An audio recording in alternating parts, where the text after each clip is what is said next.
Welcome everyone to the final episode of the year of the Dragonus Podcastus. Merry Christmas, and boy do we have a special treat for you. My name is Deadponic, and I made my family disappear. If you want to support the podcast, you can do so through the Patreon, my Fiverr page, and booking Lady Maeve to give you lessons in D&D. Lady Maeve, what festive surprises have you prepared for your students this year? Oh, welcome, adventurers, on OutSchool this holiday season, and that's the program for kids ages 7 to 16. I have weekly holiday camps where you can play D&D for 5 days while you're out of school. For ages 16 and up, on the Start Play website, I have holiday one-shots where you save Santa from his evil elves. Well, not his evil elves have invaded. And I have 2 new adventures starting in the new year. These are ongoing campaign adventures where you can drop in, drop out whenever you would like. We'll be playing the adventure of Startide on Sundays and Waterdeep Dragon Heist on Mondays. Mention this podcast for $5 off your first game or class with me on either platforms. So, back to being left home alone. Oh, yes. So, as you probably guessed, we are going to be talking about the very first Home Alone. Don't worry, we'll be talking about the mayhem and possible death scenarios later on. But in keeping with the holiday spirit, we're going to talk about the other stuff before that happens. Namely, Kevin's family, the quote-unquote accidental leaving him behind, maybe possibly the castle doctrine, and maybe we'll talk about how much pain and suffering Marvin Harry should be in. Lady Maeve, would you like to start us off? Yes. Well, in this classic Christmas film, which my son has been watching on repeat all year, so I've got it pretty well burned into the brain. The film starts off with a family in chaos. Multiple families are in the same house the night before they are to get on a plane to go to Paris. A set of burglars are casing out the neighborhood to see who's going to be gone over the holidays so they can rob the houses without being caught. And in the time period this adventure happens in, most private homes don't have alarm systems. That was something like big banks would have, or maybe very expensive stores, but the home security market wasn't burgeoning yet. If people are not there, they could break in, steal the things, and get away with it because no one would know they were there until days and days later when they returned from the holiday. The house is absolutely chaotic with kids running around everywhere and people trying to find all the stuff they need to pack for the trip the next day. And in fact, for the first few minutes of the film, we don't even see any adults in the household. It's just kids running up and down the stairs, in and out of rooms. Yeah, and also, as Harry explains, that's the one who's played by Joe Pesci. He explains that all the houses that, for everybody who's left, all the houses have automated lights, which was pretty cutting edge back then. And he was basically able to work out what time they actually turn on, which takes a lot of planning. Now, obviously, what happens in the movie with regarding Kevin and his mom and and the family, it doesn't happen in every family. I would actually be thrilled to be put in the attic, but for the sake of the movie's story, it is the catalyst that gets the plot going.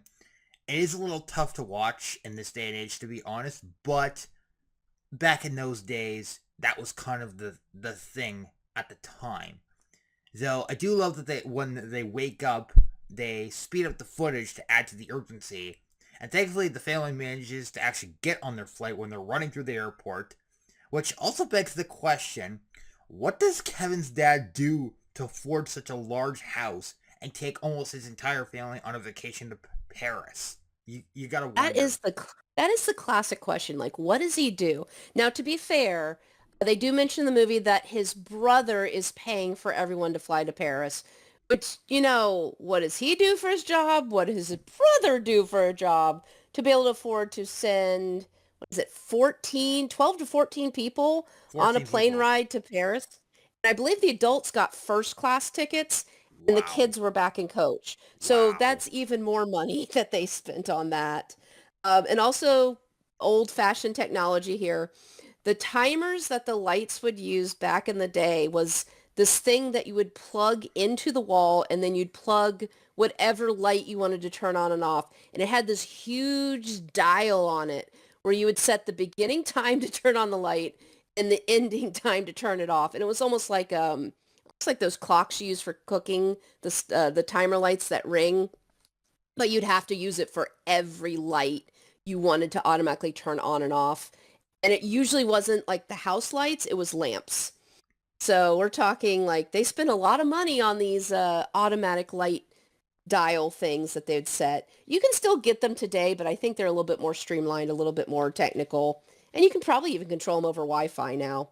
So, meanwhile, back to the plot. Kevin discovers that his family's missing when he wakes up the next day. They send him to timeout in the attic. Now, to be fair, in that time period, they could have just, like, spanked him or whatever, but for the sake of the movie, they banished him to timeout. He gets in a big argument with mom. They hate each other, blah, blah, blah, blah, blah. And he wishes that his family would disappear. And he wakes up the next morning, and his miracle has happened. His wish has come true. The family is gone. Cue the montage of him running around the house. He goes to check the garage. The car's still there. He had no idea that they hired 2 airport shuttles to pick up the entire family and the luggage. Running around the house, screaming, getting into everything. He eats all the junk food, jumps on all the beds, and ends up going through his older brother's box of secret things that he's hidden under the bed. There's a few adult jokes there that, usually fly over the children's head. And then he pulls out a picture of his brother's girlfriend from school. Buzz, your girlfriend is Wolf. And also, I made my family disappear, which is actually, this is a reference to It's a Wonderful Life, because that's basically the plot of that movie, but they put it into this movie. So, God, I feel so old. Considering the amount of time they spend filming Macaulay Culkin alone for a large majority of the movie, he does a really good job conveying that he's an 8-year-old, all alone, which leads him to sitting on the sofa. That's probably, his parents probably told him, you can't touch it, it's for guests. Eating ice cream for dinner, and watching a movie called Angels with Filthy Souls, which is quoted a lot in this movie. I don't know if they use it in the second movie. Was that a different gangster movie? That movie is Angels with Filthier Souls. Okay, so the sequel has a sequel, which is awesome that they did that. Not an actual gangster movie, by the way. Kind of sounds like it, though, when you were listening to clips of it. You see one guy getting filled with lead with a Tommy gun. Kevin, being the 8-year-old he is still the innocent child. He kind of like ducks down behind the couch when that scene happens. And then scene shifts. We see the family on a plane eating. The parents are eating a first-class meal and discussing, do you feel bad that the children are in coach? And he's like, no, they're probably having a good time back there. I expect that it probably got cut out of the film, but they would pan back to the kids in coach, and they would just be driving the stewardesses nuts, climbing over the chairs, complaining about their meals, because the kids were so chaotic in the beginning. But you never get to see that. And also Uncle Frank commits a bit of robbery here, like he goes actual crystal, and he puts it in tells his wife to put it in her purse. It's like, yeah, that's not gonna fly, not in this day and age. And then we get one of the most iconic scenes from the movie, Kevin.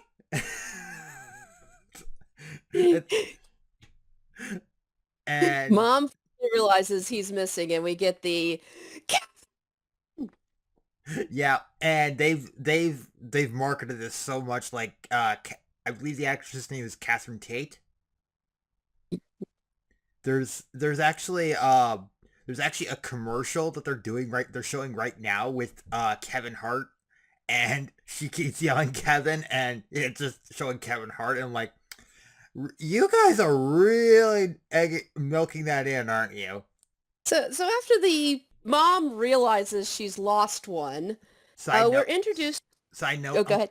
Side note here. Uncle Frank is not helping the situation. If it makes you feel better, no. I forgot my reading glasses, and I just look at him and I'm like, "You are not helping the situation here."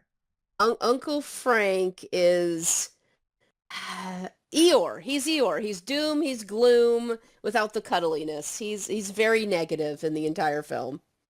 So now we get introduced to our slapstick duo, our lovable, deplorable goofballs, Harry and Marv. Marv has come up with the term wet bandits as their name because Marv likes to plug up the sinks and tubs when they leave a house they have burgled to flood it. He wants to become uh at this time I'm pretty sure we had America's Most Wanted on TV. Oh He yeah. wants to be on the TV show so that people will know all about them. He's using this as their calling card. And this is the start of Kevin begins tricking them that there's somebody in the house. They come in, they rattle the doorknob, and he tries to make it seem like people are home, like, Dad, get the turkey out of the oven. I don't remember exactly the quote, but he's like yelling for his mom and dad and like trying to talk to them. He doesn't do this to just Harry and Marv, but anybody who comes to the door, the poor pizza guy that delivers the kids pizza. He's using clips from the Angels with Filthy Souls to act like there's an adult in the house. Um, Harry has already been to the house in the beginning of the movie. You realize this at this point. He's disguised as a police officer at the beginning. And this is when he finds out the family's leaving town. There's kids running all over the house. In this time period, there are no cell phones. You have landline phones. So the only way the family's going to find out that someone robbed them is when they get home, or if a neighbor sees something suspicious and calls them, but only if they have the number of the uncle in Paris, because otherwise they're not going to know Yeah. anything. And it looks like most of the neighbors left for the holiday anyways. There's like nobody left in the neighborhood except the scary old guy across the street. We'll get to him in a So, bit. But so basic pizza guy. yeah, so basically Kevin he orders pizza. He really likes his cheese pizza. And basically he uses like the remote, and because this is the days of VCR, god I'm so old because I have VCRs, and it's like, so basically he tricks him into thinking there's somebody in the house, and then, well, he gets to the part where the guy shoots a Tommy gun and it sounds like somebody's actually there. um and then the other iconic line of the movie, keep the change, you filthy animal. I like to point out that Kevin just might be a genius here, because he's able to rewind a VCR and fast forward it to the points he needs, and the TV itself has really good audio quality. Before we actually get to, Marvin Harry, talking about wanting to go back at night and, all the mayhem there, we got to address the Saw theory. I myself don't think it's actually, Jigsaw, that Kevin is Jigsaw, or he grows up to be Jigsaw. The guy who is Jigsaw, he most likely has a degree in mechanical engineering, and also at the first point in the timeline of the movies, which is like Saw 6. Trust me, the timeline is weird. But Jigsaw is seen to be in his early 30s to early 40s. Plus, the traps themselves in this movie are not designed to be sadistic, as compared to the Saw movies. Lady Maeve, what are your thoughts on the whole Saw theory? So I know the concept of the Saw movies trilogy, but I cannot watch any of those torture type horror movies. I'm great with vampire, werewolf, fantasy horror, but the just psychological horror I just cannot do. So I haven't really seen any of the Saw movies. I do know the concepts behind them. I'm gonna say that maybe in an alternate reality, if Kevin's family was still abusive to him over time, then maybe turn into Jigsaw. There was a Macaulay Culkin video movie, if I remember correctly, where he was a serial killer as a child. I think it was called The Good Child. So that might be where the Saw um, theory is coming from. Also, But believe it yeah, The or Good Son. Sorry, it was The Good Son. And he played, or maybe it wasn't Macaulay Culkin in that one. isn't No, it isn't starred Macaulay Culkin. Elijah Wood. isn't that the movie where Macaulay Culkin is like, there's a scene where he's a corpse, he's playing a corpse in a casket. I'm not 100% sure because, like I said, I haven't seen it. But I do know that Macaulay Culkin ends up, sorry, spoiler alerts, everyone, but it's been out for years and years and years. Uh, he ends up killing a bunch of people in the movie. Ooh. And that might be where the Saw theory is coming from, because he was in that horror thriller, and he wasn't much older than when he filmed Home Alone when he did that movie. It's funny now that because Macaulay Culkin is actually like he's gotten a lot better. He did go through a bit of a rough point, but I like to think that he's like he looks back on this on filming the two Home Alone movies, and I would say that that's the highlight of his career in my opinion. Anyway, one thing that's also iconic to this movie is that iconic scream, and Macaulay Culkin has done this multiple times outside the films, and the cause for the scream? Aftershave. Because, oh man, to be an 8-year-old and not know what aftershave is, and, Pure alcohol. oh god, on your face, and he does this not once, but twice. Oh man, it is a fun, it is just a fun, thing just to hear that scream. And also, just him doing the scream running all over the house. It is a lot of fun. All right, we will warn our viewers that you might want to turn your sound down a little bit at this point, just for a few seconds. All together now. Ah!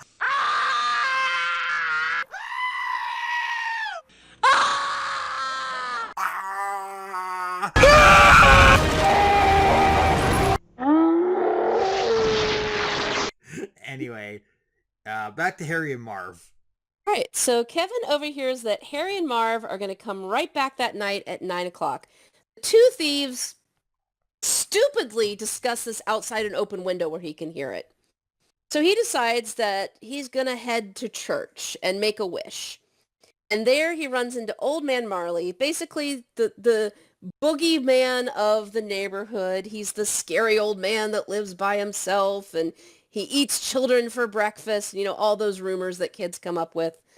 Kevin ends up sitting with him and talking to him, showing some wisdom beyond his 8 years and basically saying, hey, if you haven't seen your kid in a long time and you've got this granddaughter that you really, really want to meet, just call him and reach out. The worst he can say is no, and then you'll know if he wants to talk to you again or not. Otherwise, you're just going to be miserable and questioning. At this point, Kevin is really missing his family. He's hoping that he can undo his wish to be alone. He wants his family back for Christmas. So his new wish is, I want my family for Christmas morning. And he believes he caused all this with his first wish. And this is intertwined between his mom trying to, call the house, and she calls 911 and she is like so distraught. They actually do send a police officer, and in those day and ages, the police didn't really have a reason to go inside the house. But in this day and age, if a kid is home alone and they can confirm that, then the police would probably go in and they would make sure everything's okay. But the police are kind of shown a little bit incompetent here, and so the rest of the family takes the morning flight back to Chicago, while Kevin's mom rides in with a group of musicians who is led by John Candy, which, rest in peace, John Candy. You were an awesome actor, like Spaceballs, just Spaceballs. And to make it even more interesting, it is not just any group that the mom is riding with. It is a polka band. Oh. And they are playing polka music from the airport all the way to her house. And she's been trying to get on these crazy connecting flights from Paris the moment they landed. Meanwhile, her family's waiting for the flight that the airport said that they could originally get on, which would get them there Christmas morning. So she is traveling for days and days and days, stressed out, worried about her child. The police are doing nothing. Like you said, in this day and age, they would break down the door and get to the kid and bring them to a safe place until the parents could get there. But yeah, she's frantically trying to get home for her child. And meanwhile, the rest of the family's just hanging out in Paris. I think they're watching It's a Wonderful Life in French at that point. Oh my gosh. And I forgot about that. Yeah, part. and they're all crammed in a hotel room together. So there's like 2 queen beds, And I don't even know how many people are in the family. I'm going to guess around 14, 15. There's a lot of them. I have not counted them. There's just a lot of bodies. And And yeah, so it's chaos. She's riding in the back of a rent a van, budget rent a truck with John Candy and the polka band, and he's exchanging sad stories about his life with her, and playing polka music all the way down the road. So I love that. it's a comic break in a very serious moment. So All right. Kevin runs into, well, who he believes to be Santa, who's basically just a guy dressed up as Santa. He just wants to he wants his family back. He gets a piece of gum, I think it is, and he runs home and puts together his battle plan. Side note, I love the fact that he drew the entire thing in crayon, because crayon is very classy. And now we commence with the slapstick. But we got to get the medical and legal stuff out of the way first. First of all, we are not legal or medically trained professionals. If you want more info on what kind of damage the first home alone traps could cause, I will link the description, a video in the description.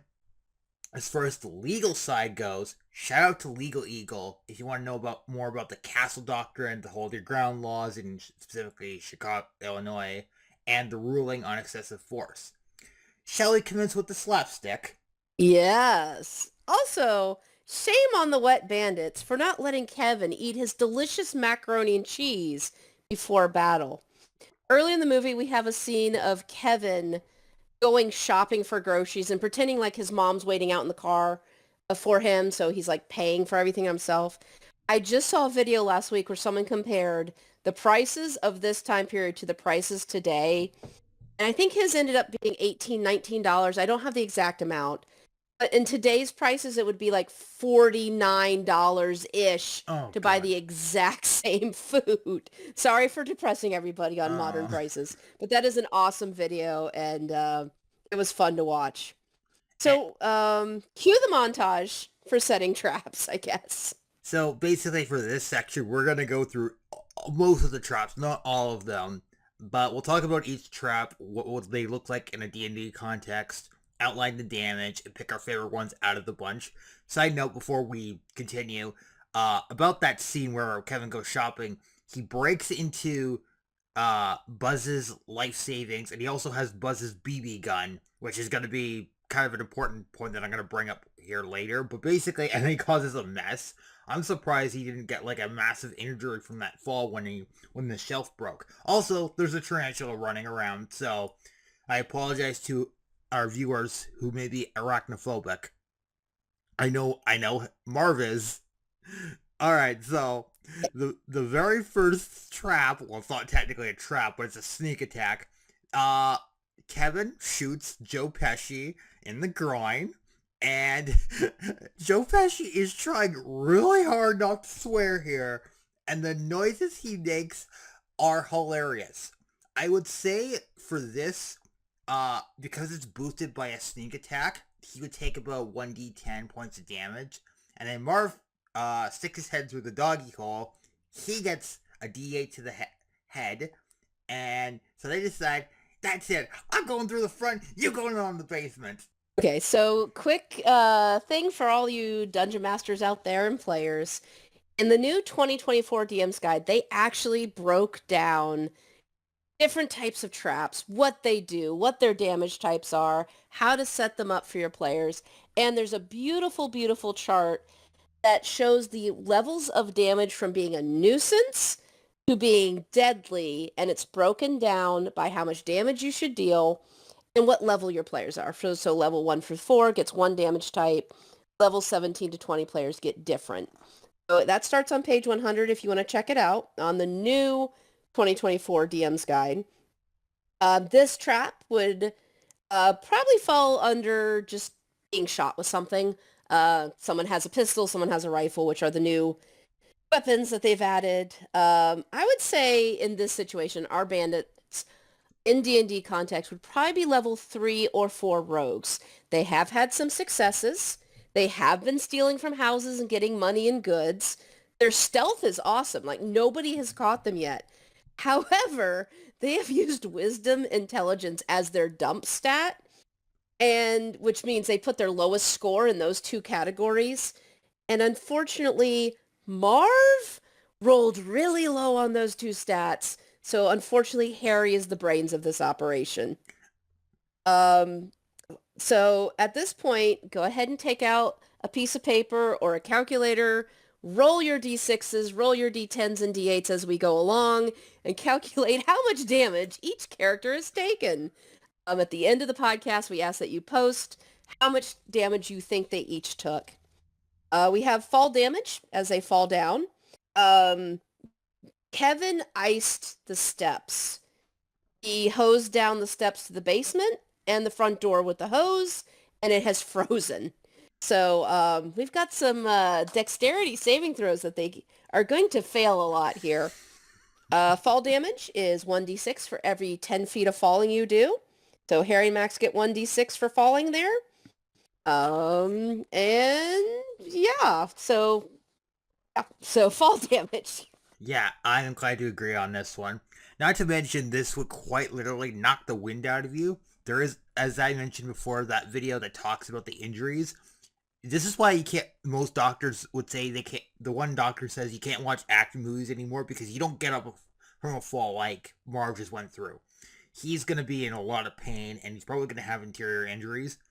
Fall damage is common, so they could theoretically walk it off, except Marv was probably going to take another d6 for the crowbar falling on his head because he fell again.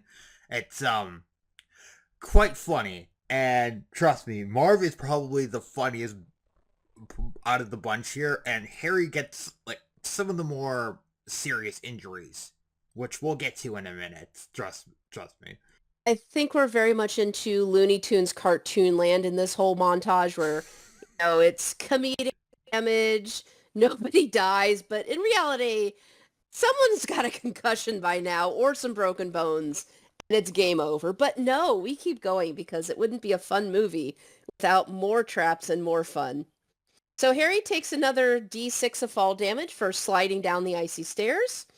This is going to be a fun reoccurring gag. There's ice on the stairs. Every time they try to go upstairs, downstairs, outside, they're going to roll a dex save, and these guys do not have good dexterity. Marv then gets 1d8 fire damage and 1d6 bludgeoning damage, an iron to the face. This is the kind you iron your clothes with. It's set up so that it falls straight onto his face. I can't quite remember how it was set up for that to happen. He pulls the thing for the light, and it the light cord. Yes, it falls down the laundry chute and hits him in the face. Love the like the makeup on it is really good. It's actually really cool. Actually, he has a whole ironing iron imprint on his face for the rest of the montage. In terms of falling traps, falling boulders, those are great things in the game. Shooting spike traps, or even just throwing a cow or anything else over the wall. Boiling liquids and acid oozes are also fun traps to drop on your players. Fetch a lavash. Fetch a lavash. Anyway, so meanwhile, Harry goes through the front door and decides while he's looking through the window, he puts his hand on the door handle while it's glowing hot, and he gets 1d6 1d8 burning damage or radiant damage from the door.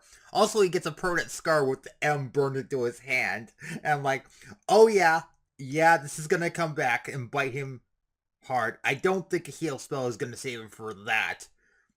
Trapdoors are probably the closest thing that I can think of. I have never heard of a door that burns you when you touch it, unless you enchant it with a burning hand spell or something. I don't know. Unless it's, an actual fire or something like that. I have no idea what kind of trap this will be simulating.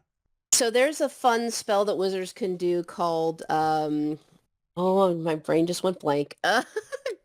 It's a rune that they inscribe into things. They can imbue any spell they want into it. So if you try to open the door, it could shoot you with lightning. It could hit you with an acid splash. It could hit you with a fireball.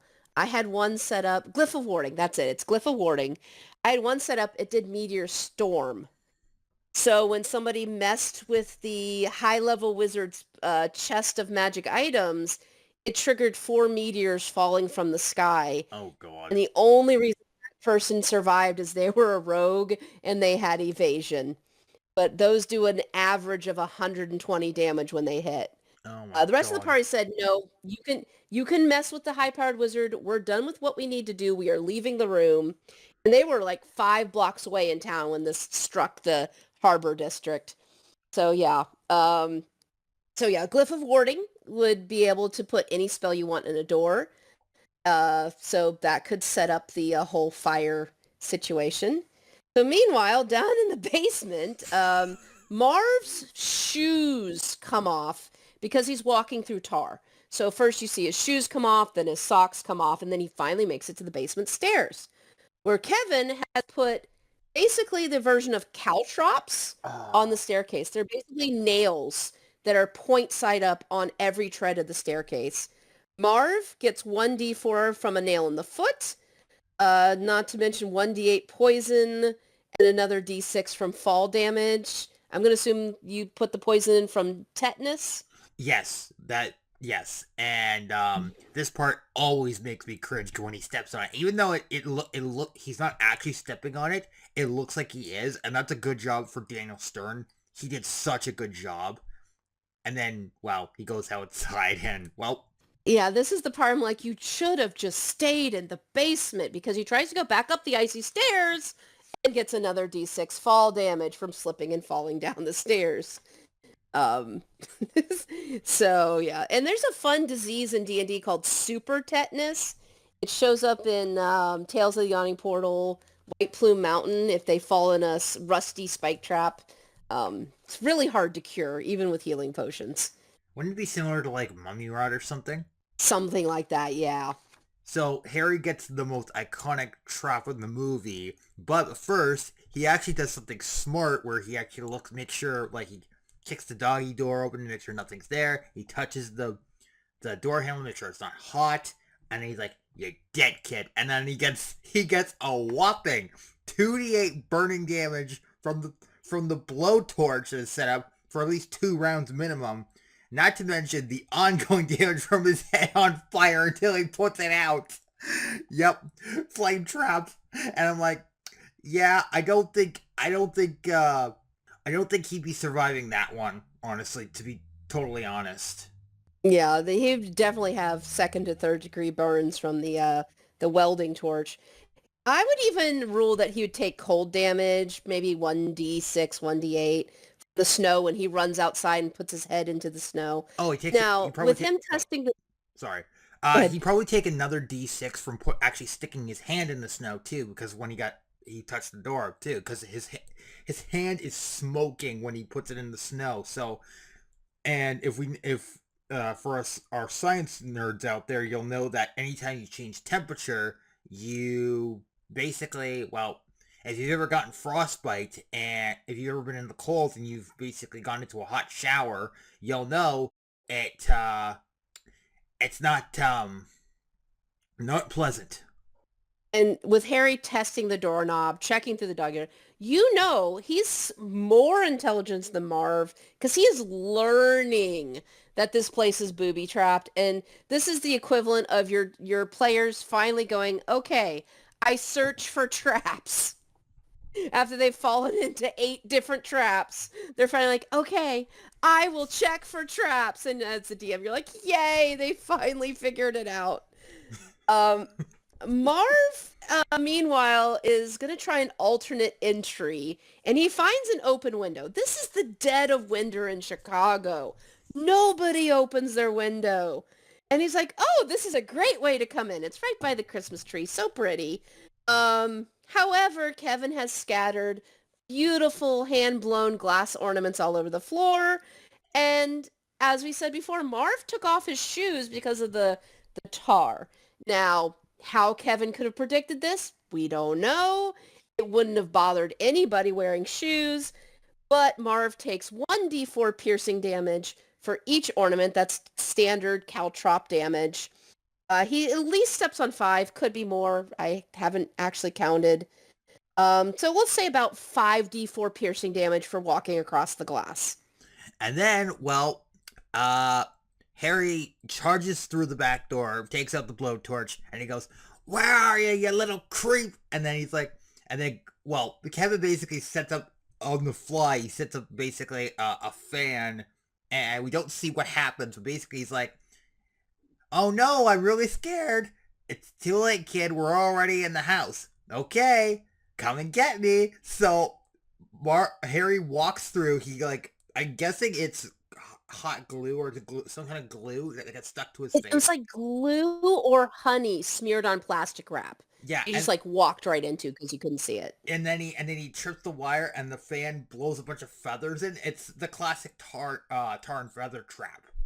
This is a very like Roadrunner Wile E. Coyote trap, but it's the only non-lethal trap.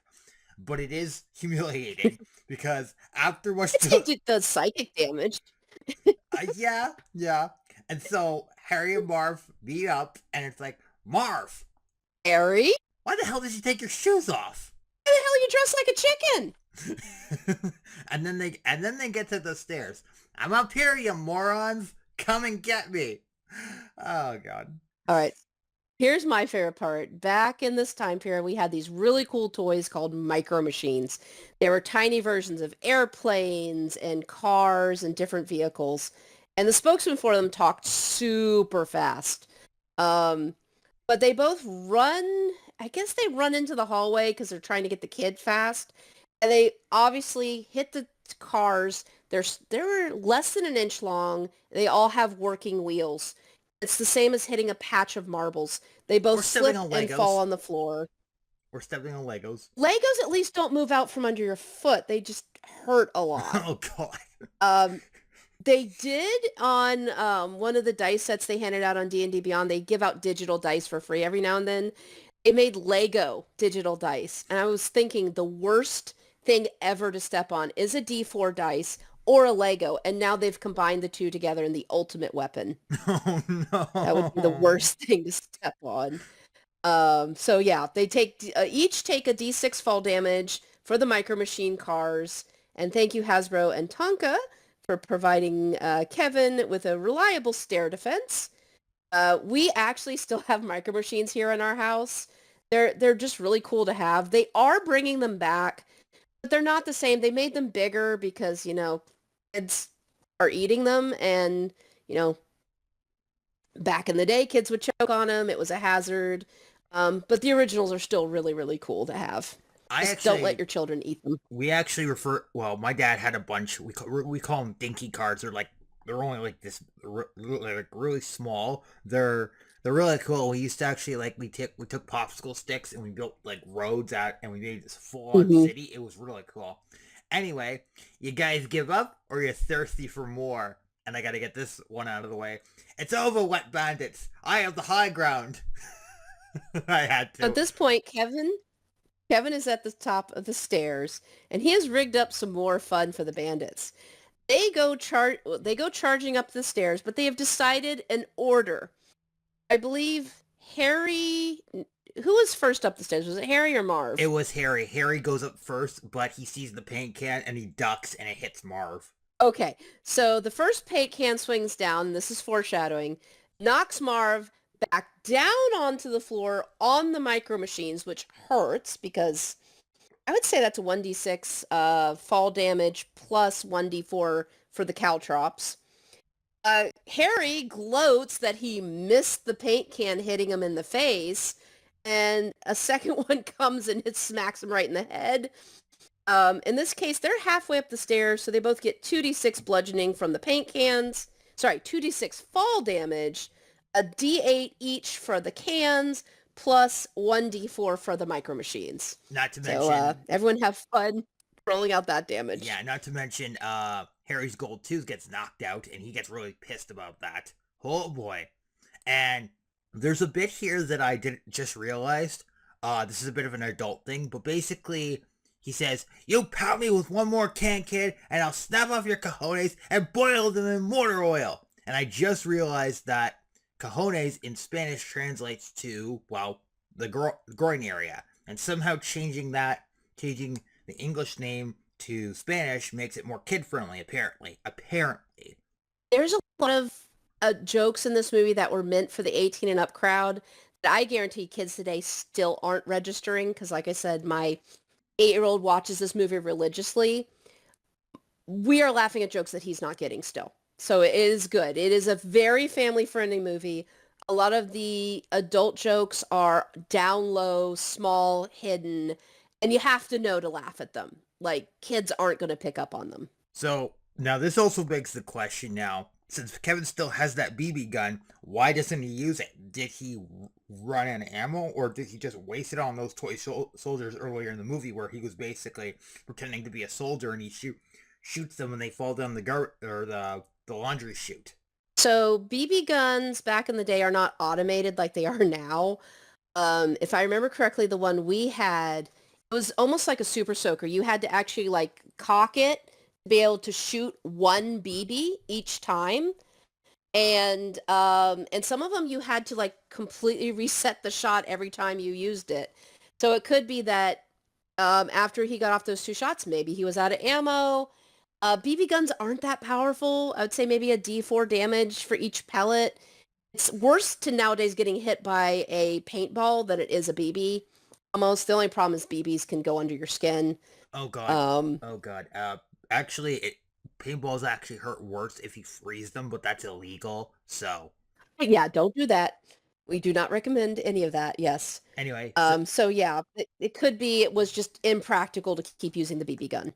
so Harry's gonna get another D4 from the tripwire because he runs and he falls over the tripwire, and then Marv manages to actually catch Kevin and grab him by the leg, but Tarantula to the rescue, and this is the part I was talking about the arachnophobia fans. But basically, he grabs the tarantula, puts it on Marv's face, and Marv freaking out, and it actually lands on Harry, and he goes, "Harry, don't move," and he actually like smacks him full on with the crowbar, and so Harry's gonna get another D8 from that, and he's like, From "What'd the you do that crowbar. for, you jerk? Got that kid," and Consider the crowbar a warhammer, which is D8 damage. D10 if it's two hands. Yeah.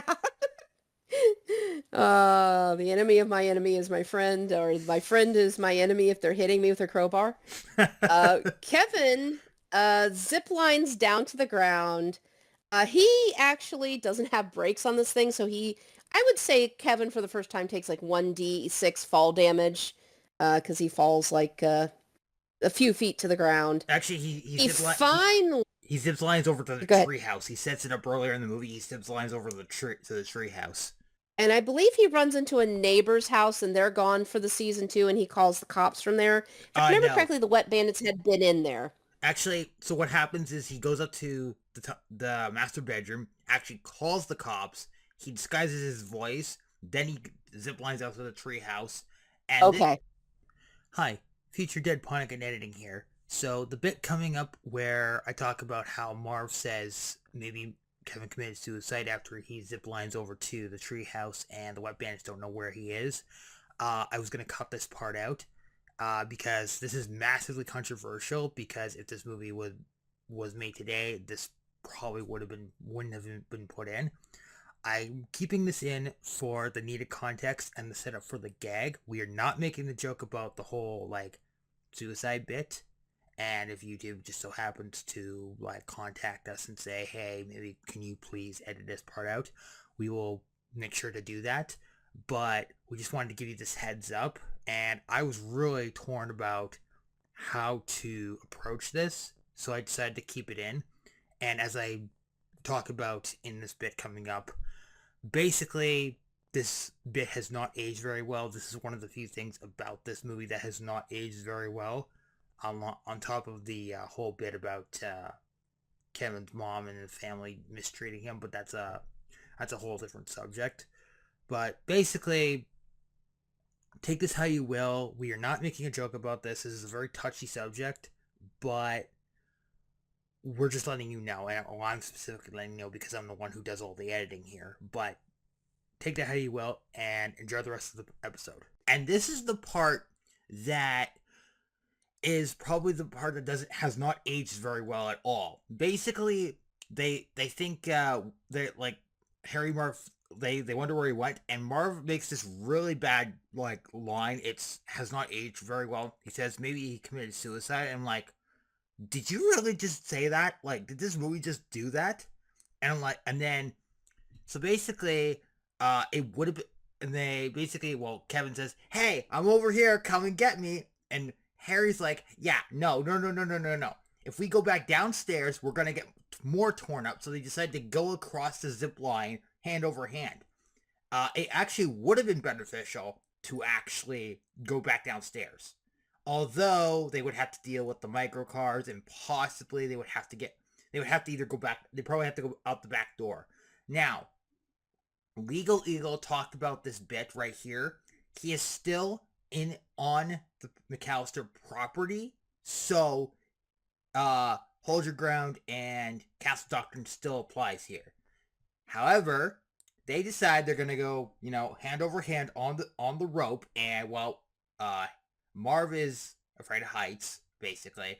And when they come out, it reminds me a bit. So when Marv's hanging there, it reminds me a bit of Gonzo from the Muppets, which is a that's a weird reference because Gonzo used to hang stuff, and the way his arms were, because he was a puppet, it's very reminiscent of that. And then, well, Kevin just so happens to have a pair of shears. Gardening shears for trimming the bushes. The kind with the foot-long blades that work like a big pair of scissors. Hey guys, check this out. Cuts the rope. Of course, Marv and Harry fall. I would say they're coming from the second story window. I'm going to say that's probably 2d6 to 3d6 fall damage. Has anyone been keeping score? I'm pretty sure they'd be dead by now. Everyone, please let us know your final damage totals in the comments below as you roll out the damage as we go. I'm interested to see what numbers everyone comes up with. So Kevin runs off. He goes actually to the next door neighbor house, and Harry is actually right to not follow Kevin through the basement. And then Kevin gets caught. He's stuck on a hook by the wet bandits, and well, they basically say, well, what are we gonna do with him, Harry? Maybe we're gonna blow his head with a blowtorch, or smash his face in with an iron. And then, well, Marley comes in with a snow shovel and basically thwacks Marv, which deals I believe it'd be 2d6 because it's sneak attack damage, and then another d8 on Harry, which finally knocks them out. So in D&D terms, they'd be at 0 hit points at this point. They'd be unconscious, possibly making death saves until someone performs some first aid on them. So yeah, we'll have to see where they're at. So the police finally show up.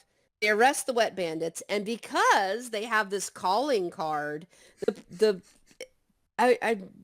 police are very incompetent in this town, but the police are able to piece together A plus B equals C, and knows that every house where the water's been left running, these guys did it. Again, intelligence and wisdom is the dump stat. Yep. Kevin's mom finally makes it home thanks to John Candy and the polka band.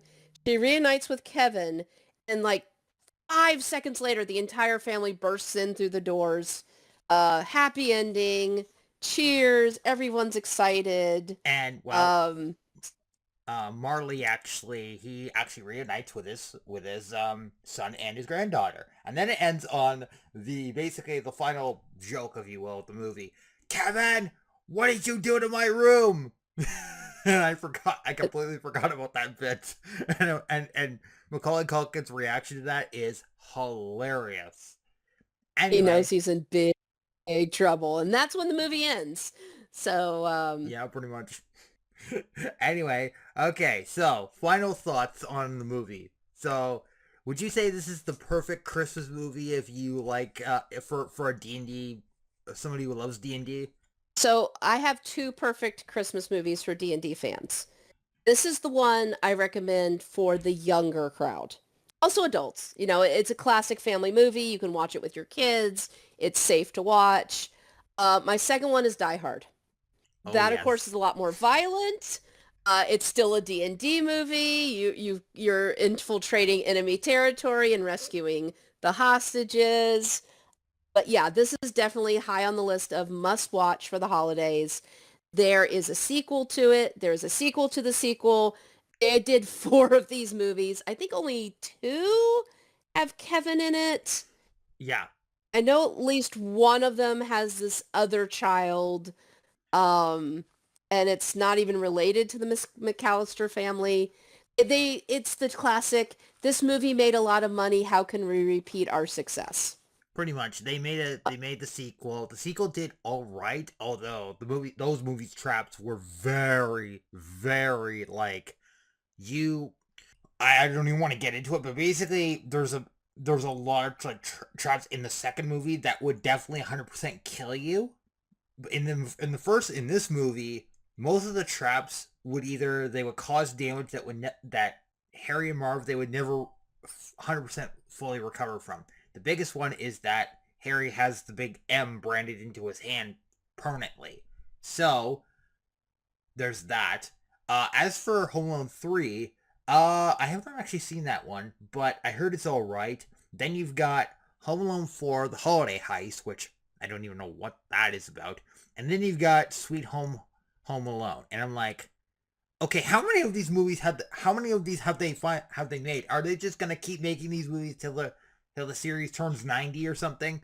They did eventually stop making them. I guess as each sequel came out, it kind of fizzled a little bit more. If you're interested in watching all 4 of these, I know they are currently on Disney Plus right now. Like I said, my son's a huge fan of the franchise. He's been spawning them nonstop every day, getting ready for the holiday season. So they are available. I'm pretty sure they're on other streaming platforms and services.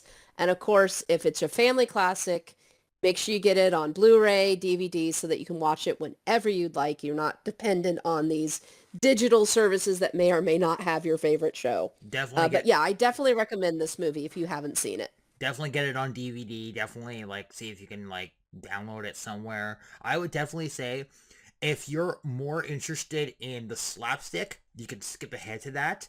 But I would say to get the context of everything else that's going on as to why his family's not there and why, the police haven't been called, definitely watch the whole movie. But if you just want to enjoy the slapstick, you can do that. I enjoy it because I just love laughing because laughing at Harry and Marv's pain is, well, it's funny. And for some reason, it's just funny to laugh at that, despite the fact that it's kind of messed up. But for the sake of argument, it is pretty funny. And it's the fact that they're so incompetent, and Daniel Stern and Joe Pesci are playing these characters so well. And Joe Pesci is well known for playing characters that swear a lot. So the fact that he has to tone it down or not swear at all because of the kids thing is a testament to his acting ability, which I think is pretty funny. And just the first sound he makes is just absolutely hilarious. And It reminds me a lot of A Christmas Story where Ralphie's dad is cussing and oh, they can't use actual cuss words, so it's just a bunch of gibberish in the background going on. And it's, oh, he doesn't do the oh fudge thing. You can tell he's saying words, but they're just gibberish. So that you get the concept he's swearing, but again, it's kid friendly, kid safe. I do recommend this movie for probably ages 7 and up. They'll understand the slapstick comedy of it. You of course know your children best if you have any, and whether or not they can handle this movie, but it is funny. Very much Looney Toony, cartoony, violence, comedy, and it's just an all-around good adventure. also the thing with the nails, I would recommend strongly that if you're squeamish, cover your eyes until Marv screams. And Daniel Stern's scream when he steps on the nail is just perfect. As for Macaulay Culkin in terms of the overall performance, I think he does a pretty good job. I do admit that Kevin can come across as obnoxious and a bit of a know-it-all sometimes. There's also a bit in the behind the scenes where Kevin's like riding the sled and he goes flying out the window. Apparently, a stuntman got injured or he possibly died. I don't know. I have to confirm that, but it goes to show that practical stunts and just an overall like commitment to the bits make this movie what it is. And hopefully next year we'll go around to reviewing Home Alone 2, and we'll see if the White Bandits can survive that one, because I They don't. make an appearance in that one, and the Oh, awesome continuity. Marv still has the No, it's Harry. Harry still has the M on his hand. I don't remember if they still let him have that bald spot from the torch or not. He should have had that too if they forgot to put that in there. anyway, I don't quite. that's it for this year. This is our final episode for the year. Don't worry, we'll be back in the new year, but we're gonna be taking Christmas off. Anyway, thank you guys so much for listening. We hope you enjoyed our our slapstick and commentary on the slapstick. Merry Christmas and Happy New Year, and be safe, guys. Enjoy your holidays. Happy holidays to everyone. And we'll see you guys in the new year.